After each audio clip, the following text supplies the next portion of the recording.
I think the neat part about being a lot of it is hometown is that, like I said, you see a lot of people often, so you build a really good reputation with people. I see people, it makes me laugh. I'll get these patients I've never met before. They know my parents, they know my grandparents, they know who I am before I even walk in the door. My reputation precedes me, and luckily it's in a good way, which is nice. So we get that often. We get a lot of people who've seen the providers we have, in particular, seen me or seen him once or twice. It works out really well. Versus some of these bigger ambulance companies where you might see a different provider 7 days of the week. It's kind of interesting. We have a lot of people being, I don't like to use the term volunteer, but we're what's called paid on call, where this isn't a day job. You can come out, you can make a little bit of money, but you have to have a job on the side. So we get people from different walks of life. You get people who are other EMS providers with different ambulance companies. You get people who do jobs completely different from EMS. You get people who do other jobs in public safety, other jobs in healthcare. We have a good variety of people from all walks of life. All I'm really doing here is every morning we do what's called a rig check, go through the bags, go through all the cabinets, turn everything on, make sure it works. All I'm really doing here is just going through the bag, making sure everything's where it should be, everything's stocked how it should be. Right here, this is all our BLS medications, so it's all the medications we carry in our ambulance. A whole lot of different dressings, gauzes, different things for wound care and bleeding control. Up here is diabetic care stuff, some more bleeding control stuff. Pulse ox, blood pressure cuffs, hot cold packs in the bag, tourniquets.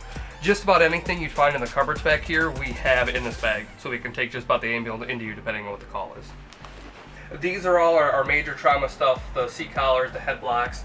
Up here, it's burn kit and OB stuff. So this is burns, this is babies. That's a cabinet I try to stay out of. Down here is all bigger splinting stuff, oxygen bottles, that kind of stuff. That's all stuff that wouldn't fit in a cabinet. Number one, I think they want to be a volunteer. Number two, they may want to work in their community, that type of thing. There are some who the training is good because they're going to go on in the medical field. I've had people go on to be nurses. I've had people to go on to be doctors. I know two for sure who are doctors. And a third one who's working to be a doctorate. So it's good training and it's good experience for them as they are learning some of that profession. And of course we've had some people, we are just a basic ambulance, but we have some people who've gone on to be paramedics and work for other services as a paramedic. When we first started, the first couple years, if we had 20 runs a month, that was a lot. Well, now we're up to at least 49 or 50 runs a month. It's really changed. I think it's a good thing for us is that we've had good volunteers who've been willing to volunteer, give up their time, and serve like they have. We've had some really good, dedicated people.